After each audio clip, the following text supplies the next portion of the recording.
तो दोस्तों, आज हमारा पहला पॉडकास्ट है। आज का पॉडकास्ट थोड़ा खिसखिसाने वाला है, क्योंकि आज जो हमारे मेहमान इस स्टूडियो में आए हैं, जिनकी आवाज सुनते ही लोगों की फट के हाथ में आ जाती है, जिनकी चाल के दीवाने आज के नौजवान और जिनकी जुबान में है जहर, तो आपका स्वागत करते हैं स्नेक बाबू। आप पहले अपने रूप में आ जाइए ताकि हम आपसे पॉडकास्ट कर सकें।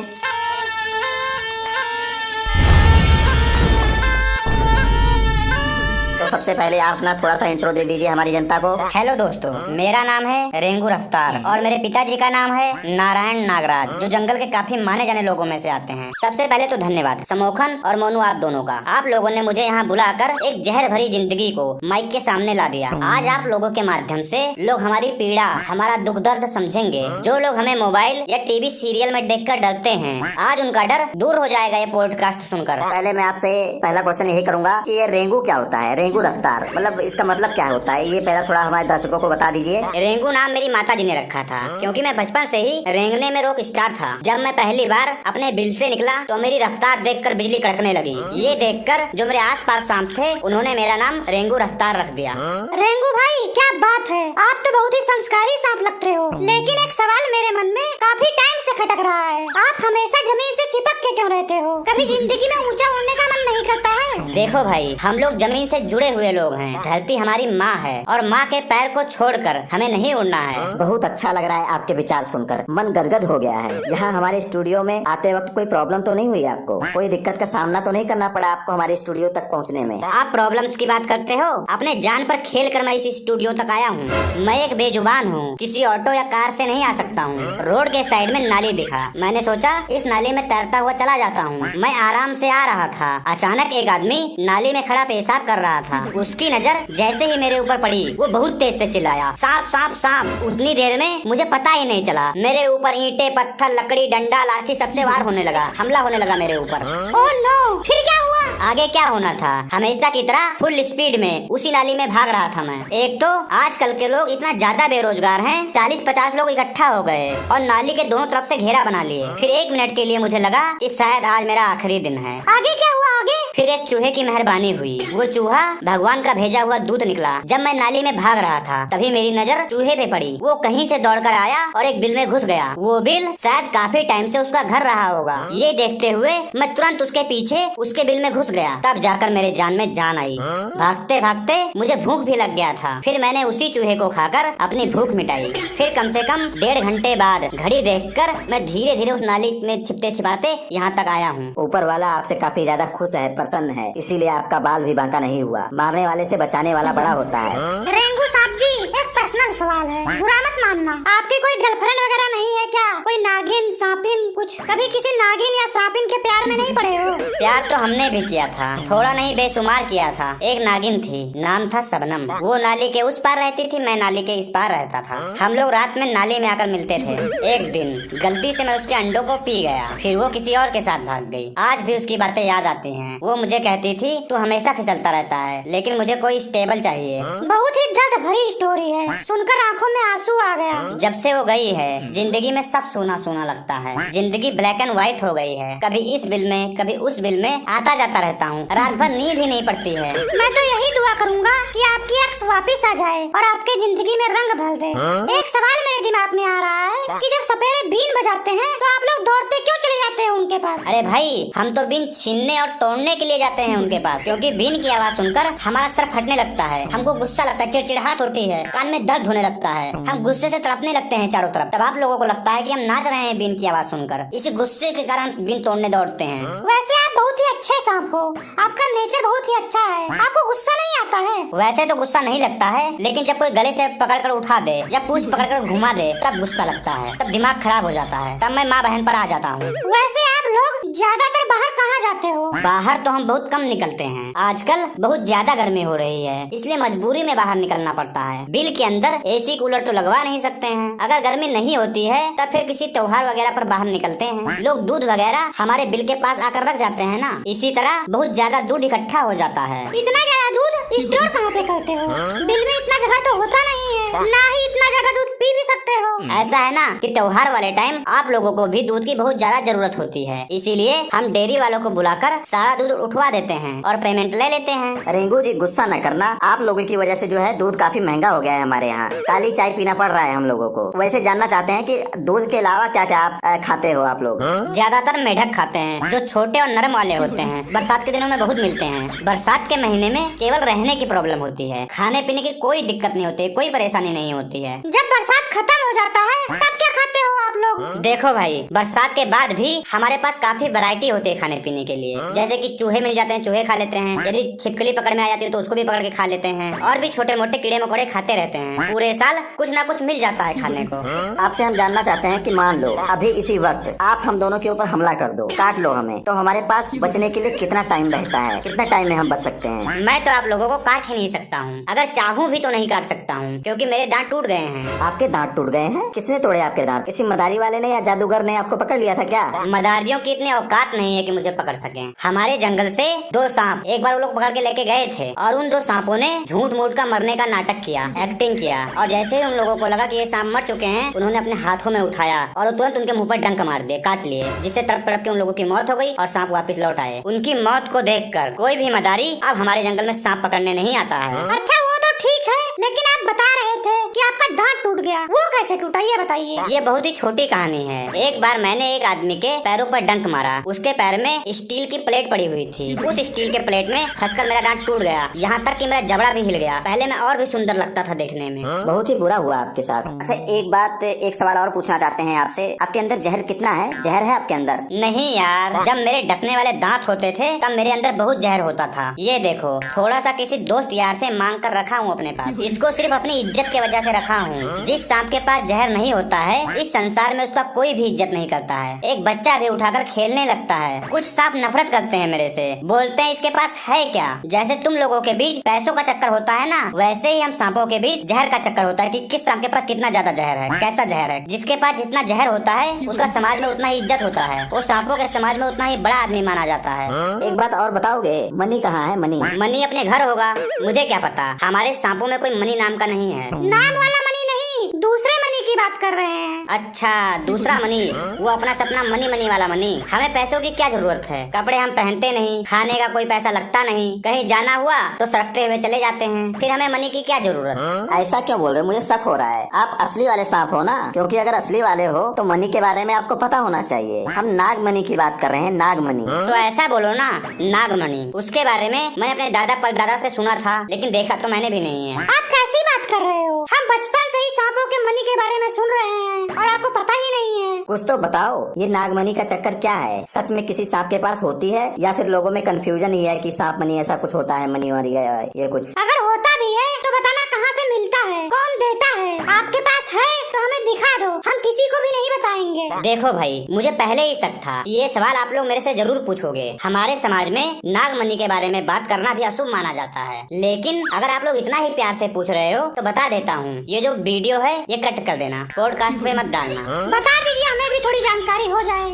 नागमणि बहुत ही कीमती चीज होती है। ये उन सांपों को दिया जाता है जिन लोगों ने नागलोक के लिए कुछ किया हो, जिनके कारण नागलोक का नाम अमर हुआ हो। नागमणि नागलोक का सर्वोच्च नाग सम्मान है। यह सम्मान नागलोक की सेवा के लिए दिया जाता है। जो लोग 1000 साल से नागलोक की सेवा कर रहे हैं। अच्छा अच्छा, समझ गया। ये सबके पास नहीं होता है, कुछ गिने चुने लोगों के पास होता है। ये नागमणि हम सांपों के लिए अभिशाप है। इस नागमणि के कारण कई सपेरे लोग निर्दोष सांपों को मार देते हैं। ये बहुत ही गलत बात है। हम इस पॉडकास्ट से लोगों को ये जागरूक करेंगे कि ऐसा बिल्कुल न करें। किसी बेजुबान की जान नहीं लेनी चाहिए। जैसा आपने बताया कि आपका नाम रेंगू है और मुझे लगता है ना आप अपने एरिया का डॉन हैं। हाँ हाँ जरूर, हमारा भी कम से कम 150 सांपों का ग्रुप है। हम किसी से डरते नहीं हैं। अगर कभी दूसरे जंगल का सांप हमारे एरिया में आ जाता है तब देखो हमारा युद्ध, कैसे सांप एक दूसरे से लड़ते हैं, कैसे खून के प्यासे रहते हैं एक दूसरे के लिए। हमें भी अपने माँ बहन की रक्षा करना आता है। हमने भी अपने हाथों में चूड़ियाँ नहीं पहन रखी हैं। अगर आप लोगों को भी कभी भी हमारी जरूरत पड़े तो बेझिझक होकर बोलना, शर्माना बिल्कुल नहीं। मेरे घर में थोड़ा सा काम था लेकिन बोलने में शर्म आ रहा है। शर्माओ ना, एकदम बिंदास होके बोलो। मेरे घर में 8-10 चूहे हैं जो बहुत ही परेशान करते हैं। महंगा महंगा सामान उतर कर रख देते हैं। बस आप ऐसा करो, उनको पकड़ लो। आप चाहो तो आपके लिए चाय पानी की व्यवस्था भी कर देंगे। तुम्हारे घर के चूहे हैं, कोई बात नहीं, पकड़वा देंगे। बहुत बड़े बड़े चूहे पकड़वाए हैं हमने। सच्ची? आप तो बहुत ही खतरनाक वाले सांप हो। अब बात छेड़ दिए हो तो सुनो। अब हमारे कोई जानने वाले हैं जिनके घर में पिछले 15-20 सालों से कम 5-6 चूहे थे जो जाने का नाम नहीं ले रहे थे। वो चूहे उस घर पर कब्जा करना चाहते थे। चूहे कह रहे थे हमारा लीगली हक बनता है इस घर पर, हमारे दादा परदादा इस घर में रहे हैं, हमारा जन्म इसी घर में हुआ है। वो चूहे उस घर से जा नहीं रहे थे और कोर्ट कचहरी का भी उन चूहों ने कई बार चक्कर लगवाया, कुछ हो नहीं पा रहा था। फिर उस घर के लोग हमारे पास आए, 15-20 लीटर दूध चढ़ाया हमारे स्थान पर, हमसे रिक्वेस्ट किया कि उन चूहों से छुटकारा दिलवाएं। मैं गया उनके घर पहली बार, पर चूहा मेरे हाथ नहीं आया। फिर दूसरे दिन भी गया और फिर वो मेरे हाथ नहीं आया। फिर मुझे बहुत तेज से गुस्सा लग गया। तीसरे दिन फिर से हम लोगों ने कोशिश किया, मेरे साथ 2-3 सांप और गए, लेकिन वो फिर से भाग गया। जैसे ही हम लोग वहाँ पर जाते थे वो पहले ही भाग जाता था। फिर मैंने प्लानिंग बनाया और हम 15-20 सांपों ने उसे चारों तरफ से घेर लिया। फिर मेरी टीम उसे पकड़कर मेरे पास लेकर आई। फिर मैंने उसके गले को अपने पूंछ से लपेटकर खड़ा कर दिया। फिर आप लोग उसे खा गए? नहीं, खाया नहीं। पहले मैंने उससे माफी मंगवाया कि मांग माफी मांग। फिर वो मेरे आगे गिड़गिड़ाने लगा, रोने लगा, चिल्लाने लगा कि माफ कर दो, अब मैं उस घर में कभी नहीं जाऊंगा, कभी नहीं जाऊंगा। उसके बाद हम लोगों ने उसे खा लिया। अच्छा, क्या बात है, वाह। बहुत सारे केस निपटाया है हम लोगों ने, हमारी टीम ने। जीएसटी नंबर भी ले लिया है हम लोगों ने। पूरी सर्विस देते हैं फुल। एक बार की बात बताता हूँ, मेरे पड़ोस में शादी थी। शादी के वजह से उनके घर में बहुत सारे चूहे इकट्ठा हो गए थे। हमारे पड़ोस में रहते थे तो मैं भी चला गया उनके घर। मेरे पड़ोसी का लड़का आया और उसने बड़े से डंडे में फंसाकर मुझे बाहर फेंक दिया। मेरे कमर में चोट लग गई। 2 महीने तक मैं दवाई करवाया। फिर मैंने डिसाइड कर लिया कि बिना बुलाए किसी के घर हेल्प करने नहीं जाएंगे। लोग आते हैं, दूध चढ़ाते हैं, पैसे चढ़ाते हैं, रिक्वेस्ट करते हैं, तब हम जाते हैं। ये काम आपने बहुत ही अच्छा किया। बिना बुलाए किसी के घर नहीं जाना चाहिए। लोग फ्री की चीजों की कदर नहीं करते हैं। वैसे आजकल आप लोग रहते कहाँ हो? रहना कहाँ है, इधर उधर दीवारों के पास, लकड़ियों के बीच में कबाड़ में रहते हैं। हम लोगों को कौन सा सरकार ने आवास दिया है? गर्मी पता है कितना हो रहा है? टेंशन मत लो, बहुत दबा के बारिश होगी, गर्मी कम हो जाएगा। मेरी बात सुनो, बारिश से हमारा दुश्मनी है। ये बारिश तुम लोगों को अच्छा लगता है। हमारा बिल तो पानी से भर जाता है बारिश के दिनों में। हमें रहने के लिए जगह तक नहीं मिलती है बारिश में। बारिश के दिनों में हमारा पूरा टीम बिखर जाता है। कोई इस पेड़ पे बैठा होता है, कोई उस पेड़ पे बैठा होता है, कोई बहकर दूसरे गाँव में पहुँच जाता है। बहुत गलत हो रहा है तुम्हारे साथ। सरकार को कुछ न कुछ कदम उठाना चाहिए सांपों को देखते हुए। रेंगू साहब जी, लास्ट सवाल है, बिल्कुल लास्ट। बहुत लोग आपकी तरफ से ये जवाब जानना चाहते हैं कि आपका क्या रिएक्शन है इस सवाल पर। हमने सुना है कि सांप और न्योला जन्म से ही एक दूसरे के दुश्मन होते हैं। वो एक दूसरे को देखते ही जान से मारने के लिए भिड़ जाते हैं। सवाल ये है कि आप दोनों में इतनी भयंकर दुश्मनी किस बात की है? क्यों आप लोग एक दूसरे को मारने के लिए जान की बाजी लगा देते हो? बस ये पॉडकास्ट अब आगे नहीं बढ़ सकता। आपने मेरे सबसे बड़े दुश्मन का नाम कैसे लिया मेरे सामने? मैं इस सवाल पर कुछ नहीं बोलना चाहता हूँ। मैं जा रहा हूँ यहाँ से। क्या यार समोखन, उसके सबसे बड़े दुश्मन का नाम क्यों लिया उसके सामने? दोस्तों, इस सवाल का जवाब अगर आपको आता है तो आप कमेंट में बताओ। वीडियो को लाइक करो, शेयर करो और कमेंट में नेक्स्ट पॉडकास्ट किसके साथ देखना चाहते हो ये बताओ।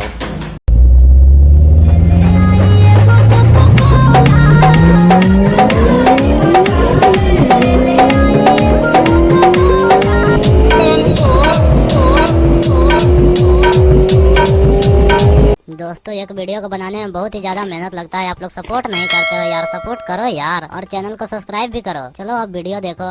भाई कलिया क्या बताऊं, इन गर्मी के दिनों में घर में बैठे बैठे बोर हो रहे हैं। कुछ काम तो है नहीं और ऊपर से इतना ज्यादा गर्मी पड़ रहा है, इतना ज्यादा गर्मी पड़ रहा है कि मतलब हम अपने जुबान से इसकी व्याख्या नहीं कर सकते हैं। भाई अलिया तू सही कह रहा है, गर्मी बहुत तेज पड़ रही है और घर में बैठे बैठे बोर हो रहे हैं, लेकिन हम कर भी क्या सकते हैं इसके अलावा।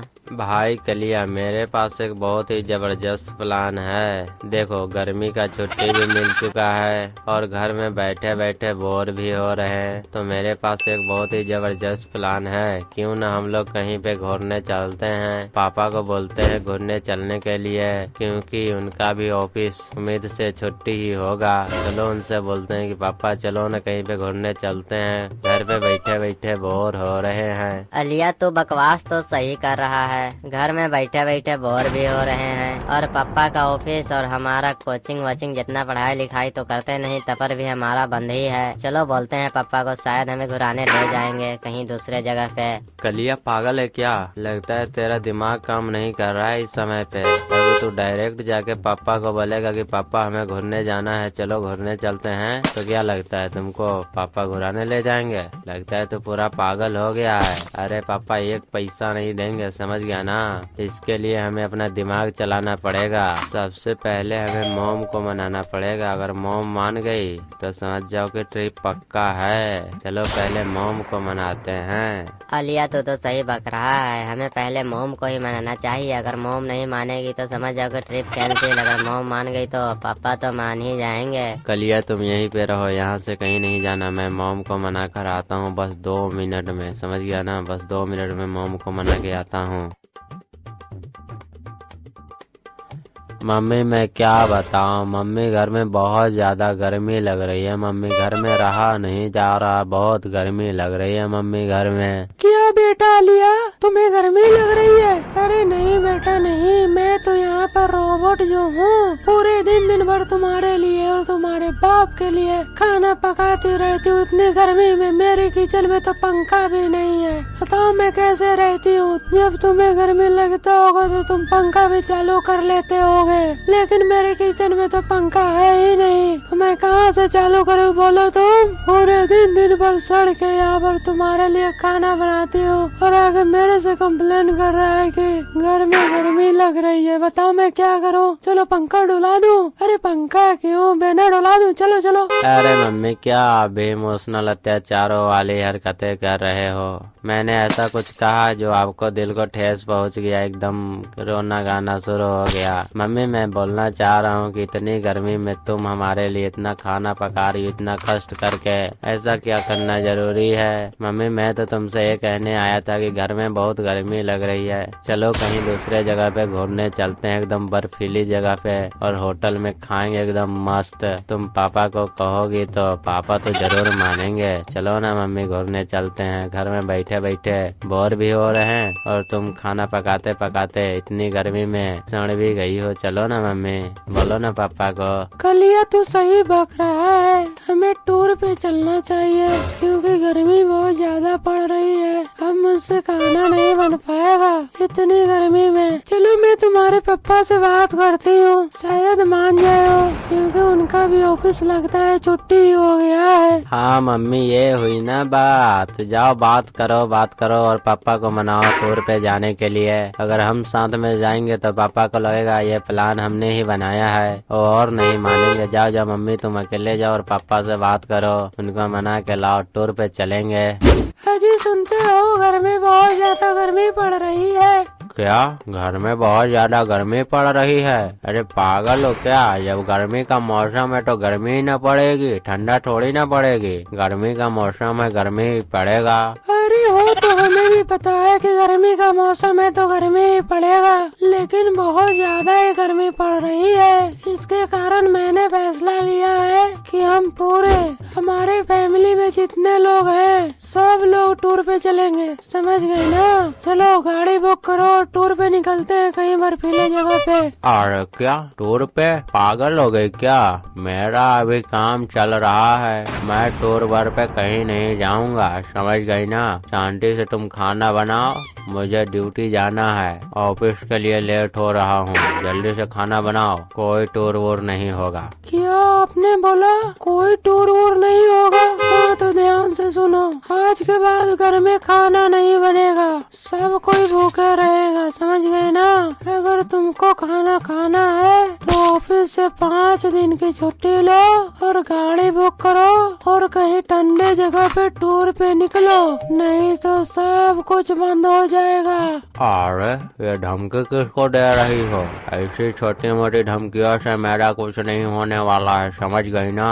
कोई टूर वूर पे नहीं जाएगा, शांति से जाओ खाना बनाओ, नहीं तो 2 लाफा देंगे ना तो यहीं पे धरती पे चट से गिर जाओगे। चलो खाना बनाओ। अच्छा ऐसा का? तुमको शायद पता नहीं, मैं अपना प्रकोप चालू करूँ क्या? लगता है पिछली बार की मार भूल गए, फिर चाहिए। अरे नहीं, तुम कैसी बातें कर रहे हो? अरे हम चल रहे हैं ना, ऐसे मजाक में बोला था कि चलो अभी तुरंत गाड़ी बुक करते हैं, चलो टूर पे चलते हैं एकदम बर्फीले जगह पे। मेरा भी मन नहीं कर रहा था। जाओ तुम तैयार हो, मैं गाड़ी बुक करता हूँ, जाओ।